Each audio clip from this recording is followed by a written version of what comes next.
So hello young doctors, in this video we shall be discussing about step number 1 of metallurgical process, that is concentration और benefaction of ore।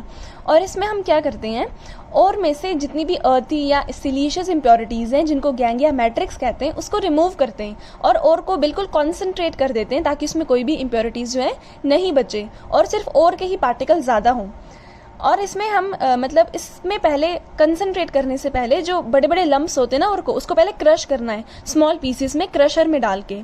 एक बार जब वो crush हो गया ना, फिर उसको बॉल मिल में से पास करना है जो उसको पाउडर्ड फॉर्म में कन्वर्ट करेगा। हमने सरफेस केमिस्ट्री में भी पढ़ा था बॉल मिल, तो एकदम पाउडर्ड हो जाएगी ओर।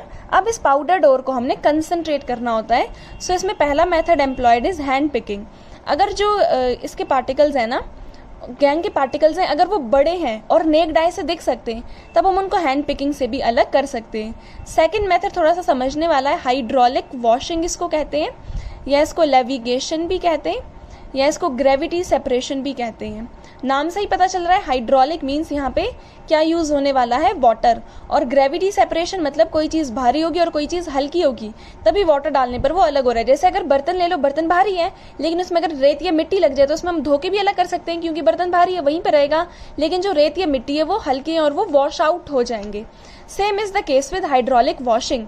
और जो होते हैं, अगर और के पार्टिकल्स हैवी हैं तो ये पानी के साथ वॉश ऑफ नहीं होंगे बिकॉज ये हैवी हैं।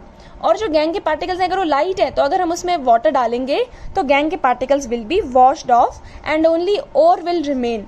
और यहाँ पे जो टेबल्स एम्प्लॉयड होते हैं that is Wilfley tables. Wilfley tables. So heavier ore के जो पार्टिकल्स होते हैं वहीं पे रहते हैं, लेकिन जो लाइटर पार्टिकल्स हैं वो वॉश आउट हो जाते हैं। जैसे मैंने आपको बताया विल्फले टेबल्स में होता है। विल्फले टेबल्स कुछ ऐसे होते हैं, यहाँ से ऊपर से इसमें पाउडर्ड ओर यहाँ से डालते हैं, पाउडर्ड ओर जिसको हमने क्रश करके रखा है।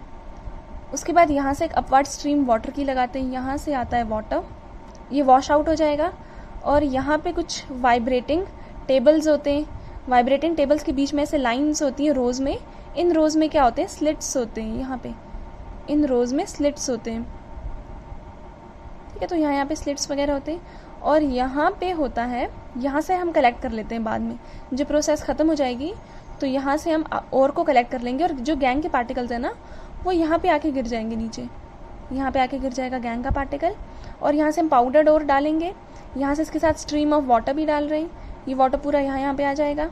अब जो हैवियर पार्टिकल्स है ना वो यहीं पे रह जाएंगे, लेकिन जो गैंग के पार्टिकल्स है वो यहाँ पर वॉश आउट हो जाएंगे। उसको हम बाद में यहाँ पर इकट्ठा कर लेंगे ओर को। तो इस तरीके से हाइड्रोलिक वॉशिंग जो है विल्फले टेबल्स में होती है। हाइड्रोलिक वॉशिंग तब होती है जब ओर के पार्टिकल्स हैवी हों और गैंग के पार्टिकल्स लाइट हों। जैसे कि आयरन की ओर में, आयरन की कौन सी वाली ओर है, हीमेटाइट। हीमेटाइट और Fe3O4, उस वाले केस में भी ये वाला मेथड एम्प्लॉयड होता है। नेक्स्ट टिन स्टोन, टिन के केस में Sn, टिन स्टोन SnO2, इसके लिए भी हम ये वाला मेथड एम्प्लॉय कर सकते हैं बिकॉज जो मेटल के पार्टिकल्स हैं, ओर के पार्टिकल्स हैं ना, वो क्या है, हैवी हैं। और नेटिव और सिल्वर गोल्ड वगैरह की ये भी हैवी होते हैं, सिल्वर गोल्ड के भी, तो इसको भी हम हाइड्रोलिक वॉशिंग से सेपरेट कर सकते हैं। थर्ड जो मेथड है कंसंट्रेशन और बेनिफेक्शन ऑफ ओर के लिए, दैट इज इलेक्ट्रोमैग्नेटिक सेपरेशन। ये तब एम्प्लॉयड होता है जब या तो ओर या तो इम्प्योरिटीज नेचर में मैग्नेटिक हों, then this method is employed. जैसे कि क्रोमाइट के केस में, क्रोमाइट इज व्हाट, इसमें आयरन और क्रोमियम दोनों होते हैं। This is actually FeCr2O4 mixed oxide होती है ये। इसमें FeO भी होता है, फेरस ऑक्साइड होता है, और Cr2O3 होता है, क्रोमिक ऑक्साइड होता है। इसको बोलते हैं क्रोमाइट। अब यहाँ पे ये क्रोमियम की ओर है। मैग्नेटाइट भी हम ले सकते हैं। मैग्नेटाइट में क्या होता है, आयरन Fe3O4, ये भी मैग्नेटिक होता है। नेक्स्ट हम इसमें पायरोल्यूसाइट ले सकते हैं। पायरोल्यूसाइट मैंगनीज की ओर है, MnO2, ये भी मैग्नेटिक होता है नेचर में। टिन स्टोन या कैसिटराइट भी ले सकते हैं। टिन स्टोन जो अभी थोड़ी देर पहले हमने पढ़ा था, SnO2। लेकिन ये तीन क्या होते हैं, ये तीन आर मैग्नेटिक इन नेचर, लेकिन टिन स्टोन कैसा होता है, नॉन मैग्नेटिक। फिर इसको कैसे अलग कर सकते हैं, क्योंकि इसमें जो इम्प्योरिटीज होती है ना वो मैग्नेटिक होती हैं। इसमें इम्प्योरिटीज हो सकती हैं आयरन की, मैंगनीज की, तो उसको भी हम सेपरेट कर सकते हैं। बाकी सब में ये सारे क्या है, मैग्नेटिक। और इसमें non magnetic impurities silica present हो सकता है, उसको हम इस मेथड से रिमूव करेंगे। नाउ व्हाट हैपेंस इज, सबसे पहले यहाँ पर एक कन्वेयर बेल्ट लगता है। एक पाउडर्ड ओर को हम कन्वेयर बेल्ट के ऊपर डालते हैं, उस कन्वेयर बेल्ट में 2 रोलर्स होते हैं। इन 2 रोलर्स में से एक रोलर मैग्नेटिक होता है नेचर में, जिसमें इलेक्ट्रोमैग्नेट होगा। ये कन्वेयर बेल्ट है, ये पूरा घूम रहा है रोलर्स के अराउंड। ये सारे ये रोलर्स हैं, ये वाला भी और ये वाला भी। यहाँ से ऊपर से हम क्या डालते हैं, फाइनली डिवाइडेड ओर, फाइनली पाउडर्ड ओर, यहाँ से हमने डाला। अब जो ये वाला रोलर है ना, this roller is magnetic in nature. तो जब हमने इसको यहाँ से डाला फाइनली पाउडर्ड ओर को, तो ये इलेक्ट्रोमैग्नेटिक रोलर है, ये इसको अट्रैक्ट करेगा अपनी तरफ, जिसकी वजह से 2 हीप्स बनेंगी। एक हीप जो बनेगी इस वाले साइड बनेगी, जिसको इसने अट्रैक्ट किया, इस वाले साइड एक हीप बनेगी। तो यहाँ पे जो पार्टिकल्स आएंगे वो कैसे होंगे, नेचर में मैग्नेटिक होंगे। और जो यहीं पे गिर जाएंगे, ऐसे आके सीधा ही गिर गए, ये वाले कैसे होंगे नेचर में, these will be non magnetic in nature. तो क्रोमाइट, मैग्नेटाइट, पायरोल्यूसाइड के केस में हमें जो है और यहाँ पे मिलेगी, लेकिन टिन स्टोन के केस में हमें और यहाँ पे मिलेगी। तो जो मैग्नेटिक होती है वो इसके पास में ही बनता है, लेकिन जो नॉन मैग्नेटिक हीप होती है ये अवे बनता है from magnetic roller. So this is how electromagnetic separation works. Fourth method which is employed in concentration of ore is froth flotation. Froth flotation में हम सिर्फ कौन सी वाली ओर को कंसंट्रेट करते हैं, सल्फाइड ओर्स को। इसके पीछे एक रीजन भी है, क्योंकि यहाँ पे हमने क्या बनाना है, फ्रोथ बनाना है, और फिर फ्रोथ को स्किम ऑफ करके ओर को निकालना है उसमें से। तो जो सल्फाइड ओर्स होती है ना, यही वेट होती हैं ऑयल से, इन पर ऑयल जो है एब्जॉर्ब हो जाता है, और जो गैंग के पार्टिकल्स है ना वो वाटर से वेट होते हैं। इसलिए हम फ्रोथ फ्लोटेशन से कौन से वाले ओर्स को अलग करते हैं, सल्फाइड ओर्स को। सल्फाइड ओर में आ गया जिंक ब्लेंड, जिंक ब्लेंड मतलब ZnS, इस वाली ओर को हम इससे अलग कर सकते हैं। गैलेना इज व्हाट, PbS, इसको भी अलग कर सकते हैं। कॉपर पायराइट, और भी जितनी भी सल्फाइड्स ओर है उन सबको हम इससे अलग कर सकते हैं। Copper pyrite is CuFeS2। तो इन सारी ओर्स को हम फ्रोथ फ्लोटेशन प्रोसेस से रिमूव कर सकते हैं, because sulphide ores are wetted by oil, इसलिए हम sulphide ores are concentrated by froth flotation process. अब यहाँ पे फ्रोथ फ्लोटेशन प्रोसेस में होता क्या है, इस तरीके से एक बड़ा सा यहाँ पे बीकर या चैम्बर होगा, इसमें हम क्या करेंगे, यहाँ पे हम लेंगे वाटर और वाटर में डालेंगे ऑयल, कलेक्टर डालते हैं, कलेक्टर जैसे कि पाइन ऑयल, जेंथेट। तो क्या करेंगे, इसको रोटेट भी करते रहेंगे। जैसे अगर आप घर पे भी अगर आपने झाग बनानी है ना, कभी कपड़े धोते वक्त अगर झाग बनाते हैं तो उसको बार बार हिलाते रहना पड़ता है ताकि फ्रोथ जो है वो बनी रहे, ऐसे ऐसे करके। तो यहाँ पे भी वही काम हो रहा है, इसको पैडल से, रोटेटिंग पैडल से एयर को ड्रॉ किया जाता है। यहाँ पे इस वाले साइड एयर ड्रॉ होती है बिकॉज ताकि जो फ्रोथ है वो बनता रहे। ये रोटेटिंग पैडल है, ये रोटेट करेगा इस तरीके से। This is what, this is rotating paddle in which air is drawn continuously. और यहाँ पे आते हैं पैडल, ये स्टिर करते हैं इसको यहाँ से, और यहाँ से हम क्या डालते हैं इसमें, इसी के साथ रोटेट होने के साथ साथ यहाँ से हम डालते हैं और ओर के साथ डालते हैं ऑयल, या कलेक्टर भी इसको बोलते हैं ऑयल को। ऑयल या कलेक्टर डाल दिया, और यहाँ पर जो ऊपर है ना, यहाँ पे फिर झाग बन जाती है थोड़ी देर के बाद। यहाँ से हमने एयर भी ड्रॉ किया, यहाँ से डाल रहे हैं क्या, एयर। यहाँ पे थोड़ी देर के बाद ऐसे झाग के पार्टिकल्स, फ्रोथ बन जाएगा। अब इसमें करते क्या है, सबसे पहले और को पहले फाइन पाउडर में क्रश करना है, और को फाइन पाउडर में क्रश करने के बाद यहाँ से उसको डालना है वाटर में, सस्पेंशन बनाना है टैंक में। इस सस्पेंशन में फिर ऑयल डालना है, ऑयल जैसे कि पाइन ऑयल, जेंथेट, इसको बोलते हैं कलेक्टर। ये और को कलेक्ट कर रहा है ना एक जगह पे, that is why this is known as collector. इसमें क्या आता है, पाइन ऑयल और जेंथेट्स भी इसमें डालते हैं। इसका काम क्या होता है, और को नॉन वेटेबिलिटी बनाए रखना। अब और पानी में चला गया, वेट हो जाएगा, लेकिन अगर हम उसमें ऑयल डाल रहे हैं ना तो वो ऑयल उसके साइड जाके एब्जॉर्ब हो जाएंगे। जैसे यहाँ पे और है, इसके साथ में जाके जो ऑयल की पार्टिकल्स है वो एब्जॉर्ब हो गए। तो अब जो और है वो कैसा रहेगा, नॉन वेट रहेगा। नॉन वेटेबिलिटी को इनहेंस करना काम होता है कलेक्टर्स का। What collectors do, they enhance the non wettability of ore. उसके बाद हम इसमें डालते हैं फ्रोथ स्टेबिलाईजर। अगर आप फ्रोथ को बना के छोड़ दो तो थोड़ी देर के बाद फ्रोथ गायब हो जाता है, इसलिए उसमें फ्रोथ स्टेबिलाईजर डालना भी जरूरी होता है, ताकि एक बार फ्रोथ बन गया है तो वो बना रहे। स्टेबिलाईज करने के लिए फ्रोथ को उसमें डालते हैं क्रेसोल, या उसमें डालते हैं एनेलिन। ये फ्रोथ स्टेबिलाईजर्स होते हैं, दिस स्टेबिलाईज द फ्रोथ। थोड़ी देर के बाद फ्रोथ खत्म हो जाता है ना, तो उसको स्टेबिलाईज करने के लिए वी ऐड फ्रोथ स्टेबिलाईजर्स। तो ये दो चीज़ें इंपॉर्टेंट होती हैं जब हमने फ्रोथ फ्लोटेशन की प्रोसेस करनी है। अब उसके बाद इसको हम एजिटेट करते हैं सस्पेंशन को, पैडल को रोटेट करते हैं, इसको हिलाएंगे यहाँ से ताकि जो ओर है वो बनती रहे। और जो है क्योंकि वो ऑयल से वेट हो रही है तो तेल हल्का होता है, वो ऊपर ऊपर आ जाएगा, ये देखिए ऊपर ऊपर आ गया। लेकिन जो वाटर के गैंग के पार्टिकल्स जो कि वाटर से वेट हुए थे वो भारी हो गए और वो नीचे ही रह गए गैंग के पार्टिकल्स, और जो ओर था वो ऊपर चला गया फ्रोथ में। फिर इस फ्रोथ को स्किम ऑफ करेंगे, फिर उसके बाद उसको ड्राई करेंगे और अपनी ओर को निकाल लेंगे। This process is known as froth flotation. Now concentration और बेनिफैक्शन ओर में you might have come across term depressant. अब डिप्रेसेंट का क्या रोल होता है? जब कभी दो दो मेटल्स की सल्फाइड साथ साथ में प्रेजेंट हो, जैसे कि गैलेना और जिंक ब्लेंड, उस केस में अगर हमें सिर्फ गैलेना का ही चाहिए, जिंक ब्लेंड का और हमें नहीं चाहिए, तब हम क्या करते हैं, जिंक ब्लेंड में मिक्स कर देते हैं डिप्रेसेंट, ताकि डिप्रेसेंट इसके साथ मिक्स होकर कोई न्यू कंपाउंड बना ले और ये जो है ये अलग हो जाए और से, मतलब कोई कॉम्प्लेक्स बना दे डिप्रेसेंट के साथ मिलके ZnS, और सिर्फ इसी की ओर बचे, इसी की सल्फाइड ओर बचे, और यही किससे वेट हो, वेट बाय ऑयल, और ये वाटर के साथ मिलकर जो है नीचे आ जाए और ये ऑयल के साथ वेट होकर फ्रोथ में चला जाए और फ्रोथ को हम ताकि स्किम ऑफ करके गैलेना को निकाल सके।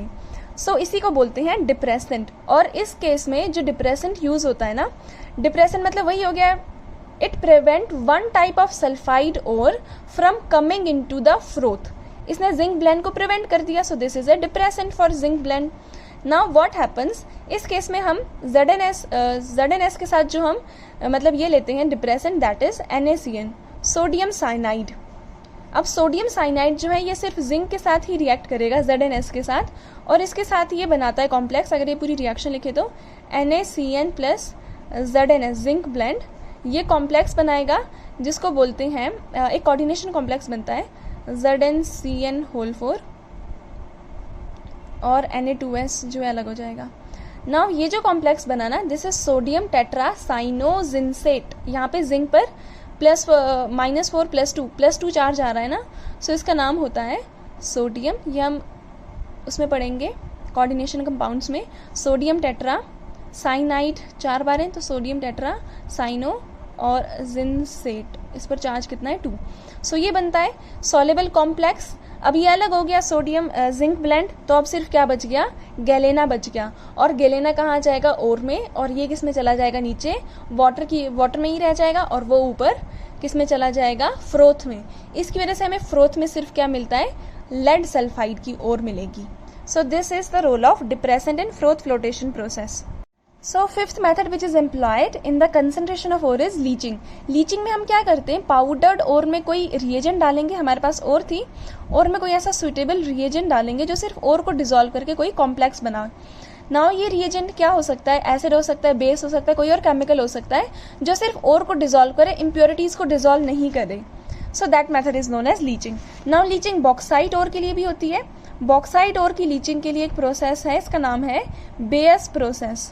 Bauxite you very well know aluminium की ओर होती है। सो इसमें क्या करते हैं, प्योर एल्यूमिना जो होगा, एल्यूमिना, उसको ट्रीट करेंगे पहले सोडियम हाइड्रोक्साइड वगैरह के साथ। उसमें इम्प्योरिटीज होती हैं, आयरन की ऑक्साइड होती है, सिलिका होता है, उसमें टाइटेनियम की ऑक्साइड होती है। तो उसको पहले कंसनट्रेट करेंगे सोडियम हाइड्रोक्साइड में डाल के, Al2O3 लिया, इसमें डाल देंगे sodium hydroxide and water. So ये इसमें डिजोल्व हो जाएगा, सोडियम मेटा एल्यूमिनेट बनेगा, NaAlOH whole 4, this is sodium meta aluminate, अलग हो गया। और यहाँ पे टेम्परेचर अराउंड 473 to 523 केल्विन बनता है। बाकी जितनी भी इंप्योरिटीज बच गई वो पानी में ही रह जाएंगी, बस ये डिसॉल्व हो गया, सॉल्युबल कॉम्प्लेक्स बन गया, बाकी सब इंप्योरिटीज रह गई। कभी कभी जो सिलिका है ना, ये भी सोडियम हाइड्रोक्साइड के साथ रिएक्शन करके सोडियम सिलिकेट बना देता है, सेम टेम्परेचर पर सोडियम सिलिकेट भी बन जाता है। तो अब थोड़ी सी प्रॉब्लम है क्योंकि हमें सिर्फ एल्यूमिनियम का चाहिए था, लेकिन सिलिकॉन का भी बन गया, उसको भी आगे मतलब रिमूव करेंगे। पहले बाकी इंप्योरिटीज निकल गई।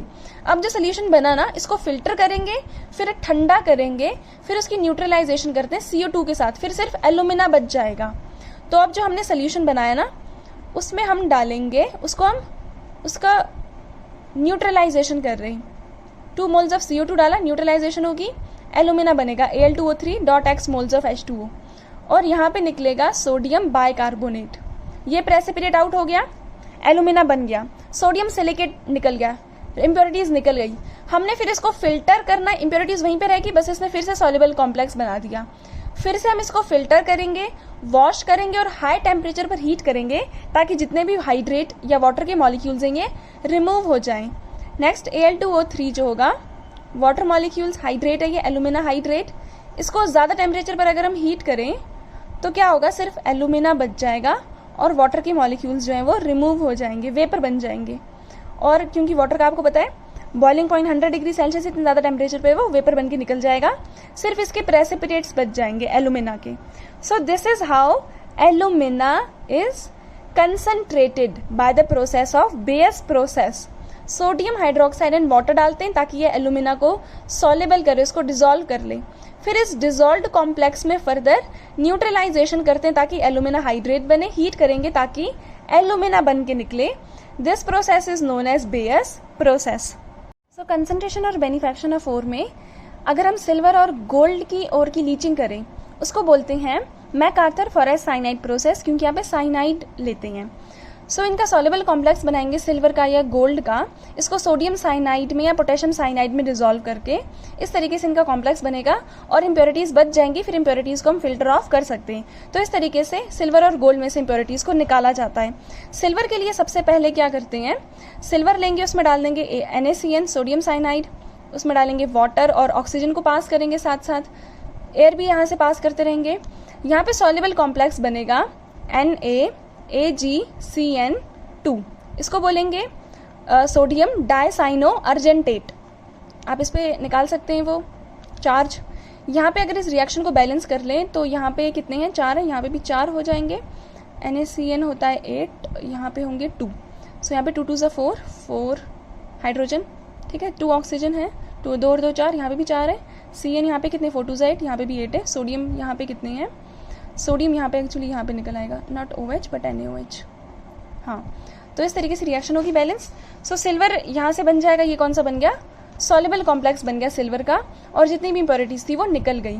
कभी कभी सिल्वर की जगह सिल्वर ग्लैंस भी यूज होता है, अर्जेंटेट इसको बोलते हैं, अर्जेंटाइट, ये भी कभी कभी होता है। सो इसमें भी हम क्या करेंगे, NaCN डाल देंगे। एक प्रोसेस होगी रिवर्सिबल, एक होगी रिवर्सिबल। यहाँ पे भी वही बनेगा AgCN होल ट्वाइस, जो पहले वाले में बन रहा था सिल्वर के केस में। बस फर्क सिर्फ इतना है कि यहाँ पर ये वाली प्रोसेस कैसी है, रिवर्सिबल, और हमने Na2S को निकालना पड़ता है साथ साथ, ताकि ये प्रोसेस जो है वापस से रिवर्स नहीं हो जाए। तो हम क्या करते हैं, Na2S में साथ साथ वाटर और ऑक्सीजन का भी कंटिन्यू पासेज रखेंगे, जिसकी वजह से सोडियम सल्फेट भी बनेगा, सोडियम हाइड्रोक्साइड और सल्फर गैस जो है ये साथ साथ रिमूव होती जाएगी। तो इस तरीके से अर्जेंटाइट को भी हम यहाँ से लीच कर सकते हैं, यानी इसको कंसंट्रेट कर सकते हैं सिल्वर की ओर को। ये देखिए सिल्वर यहाँ पे निकल आया, यहाँ पे भी सिल्वर बन गया। सो this is the method forest MacArthur Forrest cyanide process for silver. अब गोल्ड के लिए भी सेम होता है। गोल्ड के केस में भी क्या करेंगे, गोल्ड में डालेंगे potassium cyanide with continuous passage of water and oxygen. यहाँ पे भी बनेगा पोटेशियम डाइसाइनोओरेट, यहाँ पे बस पोटेशियम लग जाएगा और साइनाइड के 2 ही यहाँ पे आगे कंपाउंड आते हैं। साथ में यहाँ पे बनेगा पोटेशियम हाइड्रोक्साइड, यहाँ पे भी 4 मोल्स बनते हैं इसके। रिएक्शन को बैलेंस कर ले 4 हो जाएगा। पोटेशियम यहाँ पे 4 है, यहाँ पे 4 है और यहाँ पे भी 4 है, कितने हो गए टोटल 8, 4 2 8। वाटर ऑक्सीजन कितने हैं यहाँ पे 4, यहाँ पे भी 4 हो जाएंगे, 2 यहाँ पे 2 यहाँ पे हो जाएंगे, 2 2 4, यहाँ पे भी 4 है। हाँ, so this is balance. So this is MacArthur Forrest cyanide process for silver as well as for gold. यहाँ पे दोनों के क्या बनते हैं, soluble complexes, filtering off the impurities. So ore में प्रेजेंट होते हैं गैंग या matrix, that is earthy and siliceous impurities.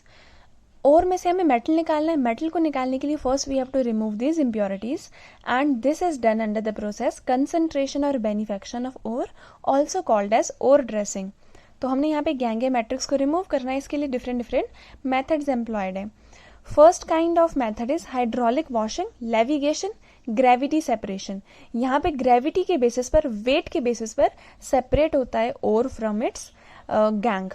So ओर होगा वो हैवियर होगा, तो जब हम इसमें वाटर यहाँ से पास करेंगे ना, continuous passes, this is Wilfley tables, यहाँ से जब कंटिन्यूस पासेज लगाएंगे वाटर का तो ओर के पार्टिकल्स हैवी होने की वजह से यहीं पे रह जाएंगे, लेकिन ये वाइब्रेटिंग टेबल है तो जो गैंग के पार्टिकल्स होंगे वो वॉश ऑफ हो जाएंगे, वॉश आउट हो जाएंगे और यहाँ पे कलेक्ट हो जाएंगे। So this is how heavier ore particles are separated from lighter gangue particles. Ore is washed with upward stream of running water. Lighter impurities are washed away. Ore particles settle down. ये तब use होता है जब ओर के particles heavy हो और gangue के particles light हो, जैसे कि हीमेटाइट, टिन स्टोन, सिल्वर और गोल्ड की नेटिव ओर्स के केस में. Second is electromagnetic separation. Name he suggest कर रहा है कि यहाँ पर मैग्नेटिक बिहेवियर जो है वो यूज होने वाला है ओर का. सो जब मैग्नेटिक मटेरियल को नॉन मैग्नेटिक मटेरियल से सेपरेट करें using electromagnet, that process is known as electromagnetic separation. पहले ओर को पाउडर्ड फॉर्म में लेते हैं, कन्वेयर बेल्ट के ऊपर 2 रोलर लेते हैं. यहाँ पे एक रोलर के पास इलेक्ट्रोमैग्नेट होता है, तो जो और पार्टिकल उनके ऊपर रोल करेंगे ना, तो मैग्नेटिक पार्टिकल्स जो होंगे इनको इलेक्ट्रोमैग्नेटिक अट्रैक्ट कर लेगा. सो दैट इज वाई ये यहाँ पे बनेंगे मैग्नेटिक पार्टिकल्स की हीप यहाँ पे बनेगी, whereas non magnetic particles की हीप अवे बनेगी.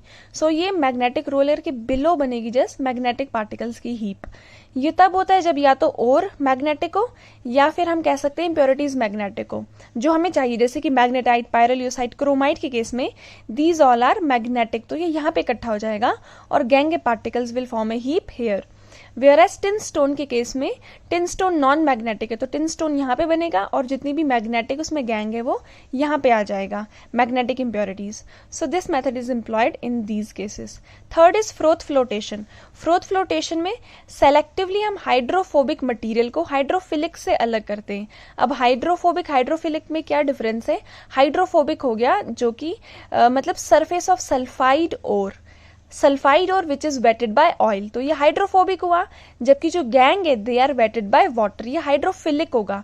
तो सल्फाइड और को हम इस मेथड से सेपरेट कर सकते हैं because they are wetted by oil. तो ऑयल से वेट हो जाएंगे, हम इसमें फ्रोथ डालेंगे, ऑयल डालेंगे तो ये झाग में बन के ऊपर आ जाएंगे, फिर उसको हम स्किम ऑफ करके निकाल सकते हैं ओर को. जबकि जो गैंग है जो वाटर से वेट हुए थे वो नीचे ही रह जाएंगे.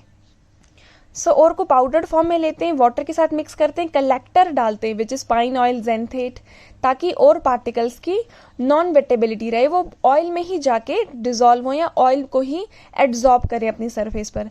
फ्रोथ स्टेबिलाईजर डालते हैं जो कि फ्रोथ को बनाए रखे, बिकॉज जब हम फ्रोथ बनाते हैं ना थोड़ी देर के बाद जो फ्रोथ है वो डीस्टेबिलाईज हो जाता है. So we have to add froth stabiliser.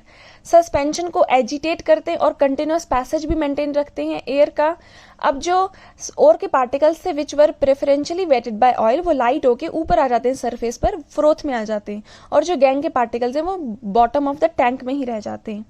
कभी कभी हमारे पास ZnS और PbS दो सल्फाइड ओर्स होती है हमें, लेकिन कोई एक ही चाहिए. In that case we add depressant, because what depressant does is it prevent one type of sulphide ore from coming into the froth. For example हमने NaCN डाल दिया, ये ZnS के साथ रिएक्ट करके कॉम्प्लेक्स बना देगा. This complex will not come into the froth, but PbS will go into the froth, और हम PbS को फ्रोथ को स्किम ऑफ करके PbS को निकाल सकते हैं, वेयर एज ZnS जो था वो नहीं आएगा फ्रोथ में.